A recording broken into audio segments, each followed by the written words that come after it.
자, 문 정권은 지금 급격하게 무너져 가고 있습니다. 반면에 한국당이나 보수 야권은 통합해야 된다. 지난 주말에 집회도 하고요. 이번엔 주에도 할 모양이죠.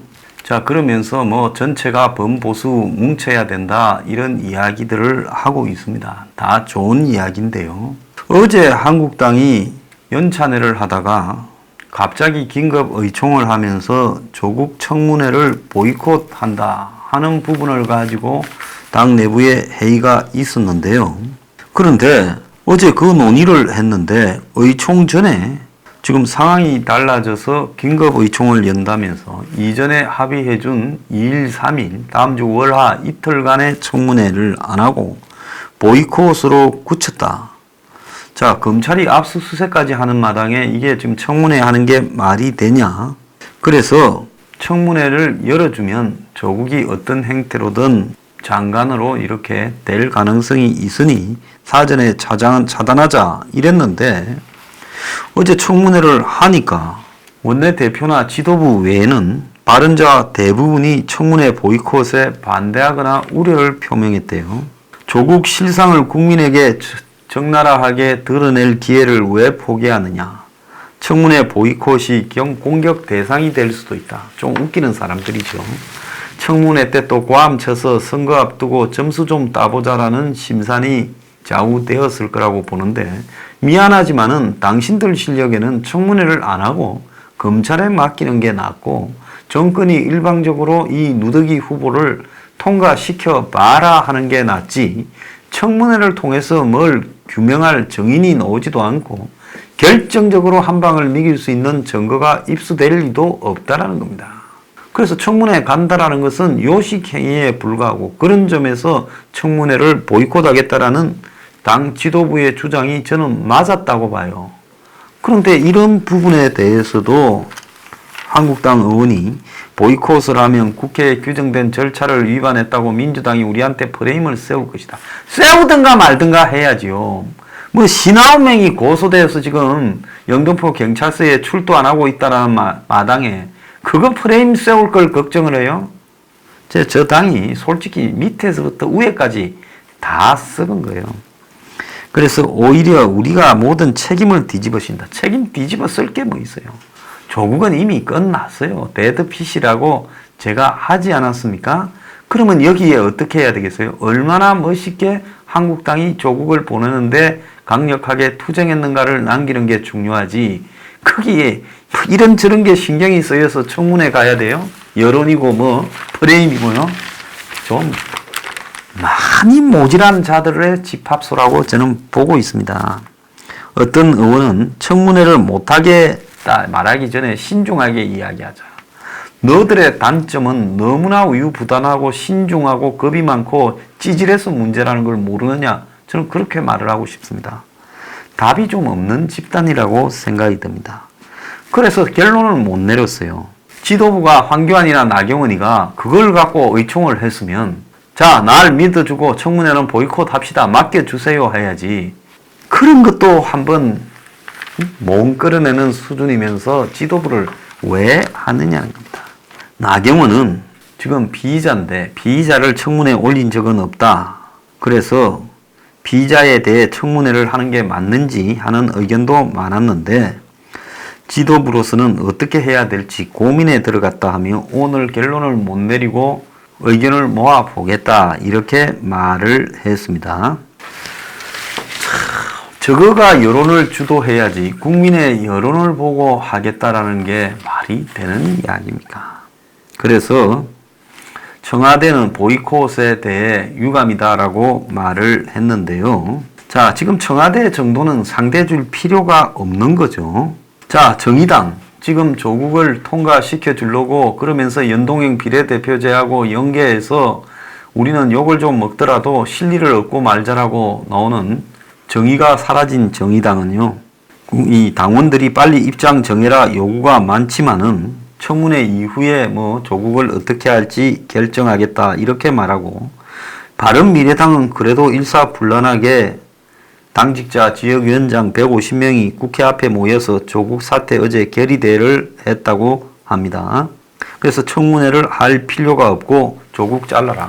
차라리 이런 부분에서는 바른미래당이 훨씬 깔끔하게 추진하고 있다. 이렇게 보고 있습니다. 근데 어제 또 다르게 여당이 하나 공작을 꾸몄죠. 자, 내년 총선 선거법 부분을 어제 심상정의가 낸 안으로 통과가 정개특위에서 됐다는 겁니다. 안건조정위원회에서요, 다수결을 해요. 한국당이 반발했지만은 밀어붙여서 통과시켰고, 오늘은 정개특위의 전체 회의에서 또 표결을 한다라고 합니다. 자, 왜 이걸 갑자기 들이밀겠습니까? 여권은 이걸 가지고 청와대와 민주당은 정의당이라든지 뭐 평화당 출신 이런 사람들을 자기 편으로 끌어들이고 또 조국 의혹 부분을 이 문제로 부각시켜서 분산시키려고 이러는 거 아니냐. 어제 보면 연예인들 뭐 승리, YG, 로버트 할리, 도박이니 시끄럽고요. 오늘은 박근혜, 이재용 재판이 있습니다. 자, 그래서 최대한으로 이런 안건들을 갖다가 분산시키려고 노력을 하고 있는데요. 자, 오늘 이제 정개특위 전체 회의에서 통과 가능성이 뭐 거의 확실하다는 거예요. 그러면 이제 법사위에 회부되고 본회의에 올라가는데, 이 전체 회의에서 오늘 민주당 주도로 재석 의원 11명 가운데 11명이 찬성해서 통과가 되었다고 합니다. 한국당은 오늘도 화만 냈다고 해요. 그래서 지역구를 225, 그 다음에 이제 전국구를 75로 한 모양입니다. 저렇게 가다가 나중에 이제 극적인 합의를 한다면서 또 본회의를 앞두고 지역구를 늘려주겠죠. 현행대로. 한 25명, 30명 정도를 늘려버리면서 한국당 반발을 달래고 이제 마지막 하려고 저렇게 하고 있을 거라고 보고 있습니다. 지난 화요일 날 뭐 혁신과 통합 주도로 이 토론회가 있었지요. 자, 거기에 뭐 박형준이야말로 이명박 밑에서 정무수석을 했던 그야말로 좀 색깔이 박지지요. 자, 그 박형준과 또 과거에 뭐 경남에 출마했던 박인재 변호사가 있습니다. 그 두 사람이 이제 그런 걸 하는데, 그 토론회에 그저께 8월 27일 토론회에 박관용, 박찬종, 원희룡, 그 다음에 권영진 시장 이런 사람이 참가를 했었습니다. 그래서 보수가 다 통합을 하자. 그리고 황교안은 이제 우파 통합을 위해 자기를 내려놓겠다. 그러면서 이제 무조건 합치자라고 가고 있어요. 그리고 이제 이야기에 따라 뭐 안철수, 유승민까지 합치자 이런 이야기도 나오고 있는데요. 저 다 좋습니다. 저는 일단 뭉치자라고 이야기를 하는 총선 노린 묻지마 통합에 대해서 저는 이런 식으로 보수가 통합돼 봤자 이거는 그야말로 국민의 삶과 관련 없는 아주 형식적인 통합이라고 봅니다. 탄핵을 가지고 뭐라 그러든가 그것도 저거들끼리의 친박 비박의 이해관계입니다. 안철수부터 우리 공화당까지 합치든가 말든가 그것도 저들의 이해관계고요. 그 다음에 박근혜 전 대통령과 단절하자 말자라는 것도 저거들끼리의 관계입니다. 누가 먼저 반성해라, 탄핵을 어떻게 해라. 이것도 웃기는 이야기라고 저는 보고 있습니다. 이거 다 국민의 삶과 관련 없는 이야기고요. 흘러간 물들, 벌써 정치 그만둔 사람들이 나와가지고 지금 이래라 저래라 하는 것도 저는 매우 못마땅하게 생각합니다. 저는 현 시점에서 보수 야당은 통합이 중요한 게 아니라 가치의 혁신, 창조적 파괴에 가까운 보수 야당의 생각과 가치, 주장, 정책이, 비전이 변화해야 된다고 생각하는 사람입니다.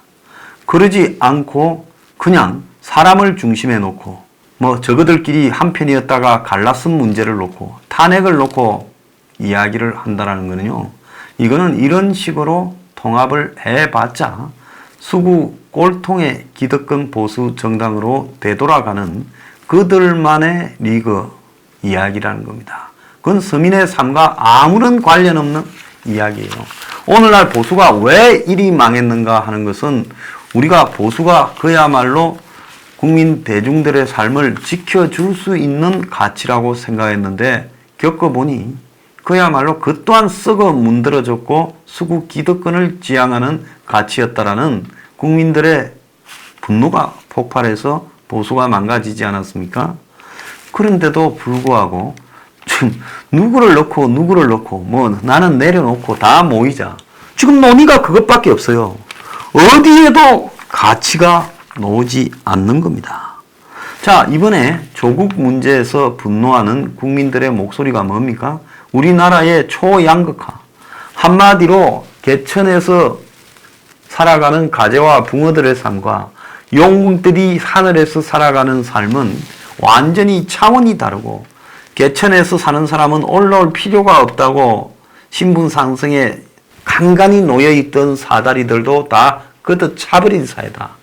그러면서 그 사람들은 합법을 가장한 온갖 편법, 탈법, 부정 속에서 부동산 투기를 하고 자식들이 그리고 대학을 들어가고 군대를 가고 취업을 하고 또 공무원이 되고 고시를 보고 의사가 되고 판사가 검사가 되는 과정에 있어서 모든 절차를 불투명하게 또 모든 절차를 그들이 유리하게 다 제도를 바꾸어 버렸다.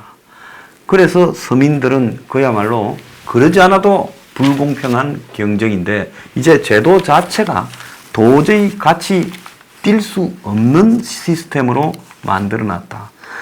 이것이 지금 국민의 분노로 드러나는 거 아니겠어요? 그러면 여기서 보수가 총선에서 어떻게 해야 되나 하는 것은 그야말로 대학 입시 제도를 완벽하게 투명하고 심플하게 만들어서 조금의 편법인 부분도 용납하지 않겠다고 하는 학력고사 복귀 이런 부분을 말하고 지금 현행 입시 제도를 다 없애버리고 의전은 폐지, 로스쿨도 폐지, 사시 부활, 더 나아가서 비정규직 정규직화 중지, 그리고 더 나아가서 모든 공직자는 시험 외에 뽑는 거 없다. 군대도 전부 투명하게 가도록 하겠다. 이런 식으로 제도를 바꿔야지요. 그리고 부동산 투기꾼들이 대부분 상류층이 그런 짓거리를 해왔다는 걸 조국 가족이 보였지 않습니까? 그래서 국가적으로 이 부동산을 없는 사람도 집을 가지고 살 수 있게 해주겠다. 이런 부분에 대한 안이 나와야 되는 거죠. 그 서포 15조의 1, 2항 사항이잖아요. 근데 그런 말을 하지 않습니다.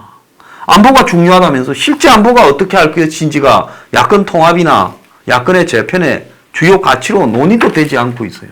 자, 그래서 이런 식으로 저들끼리 그 리더 몇 명끼리 아니면 자기 주자라는 사람들끼리 찢고 볶으면서 저들 이해관계만 맞으면 된다. 그러면서 탄핵에 대한 찬성 반대 박근혜 전 대통령을 어떻게 바라봐야 되는가? 그것도 그들끼리의 이야기인 거죠. 이런 문제들을 자기 문제처럼 입에 물고 있는 서민들은 저는 도대체 이해가 가지 않고 스스로 계급 배반을 하는 사람이라고 생각합니다. 자, 그래서요. 지금 한국당에 나오고 있는 웰빙 비판이라든지 반성 없는 반대, 실력 없는 구호 이런 말들도 웃기는 거고요. 진짜 필요한 것은 뭐냐? 국민의 80%를 차지하고 있는 서민을 위한 한마디로 당의 대대적인 변화 이런 부분이 주어지지 않는다면 한국당은 기득권 정당으로 가버리는 게 맞지요. 그들의 이해를 대변하는요. 지금 한국당에 얼핏 나오고 있는 황교안이 만드는 경제 무슨 대전환 무슨 특인가 해서 나오는 정책을 보면 뻔하잖아요. 그런 식으로 모여서 또 역시 기득권을 지향해 가겠다라는데 그것이 총선 대선에서 승리할 수 있다고 봅니까? 문만 망가지면 승리하는 거예요? 그래서 만약에 문이 완전히 무너지면 그럼 한국당이 집권하면 이들은 똑바로 합니까? 이들이 서민을 위해서 정치할 것 같아요? 우리가 박이 묻다고 무너뜨리고 나니까 문이 왔는데 그 문이 제대로 안 하잖아요. 그 문이 밉다고 무너뜨리고 난 뒤에 또 한국당이 오면 또 제대로 할까요? 그래서 중요한 것은 사람이 아니다. 가치, 세상을 바라보는 철학, 정책, 비전의 변화가 없이는 절대로 안 바뀐다. 근데 그들끼리 스스로는 바뀔 것 같지가 않다. 어떻게 해야 되겠어요? 이거는 지금 자기들끼리 논의하는 보수 통합이라는 것은 그야말로 저들끼리의 밥그릇을 둘러싼 싸움에 불과한 겁니다. 거기에 왜 우리가 끼어들어서 왈가왈부하고 신경을 씁니까? 그건 아니지요.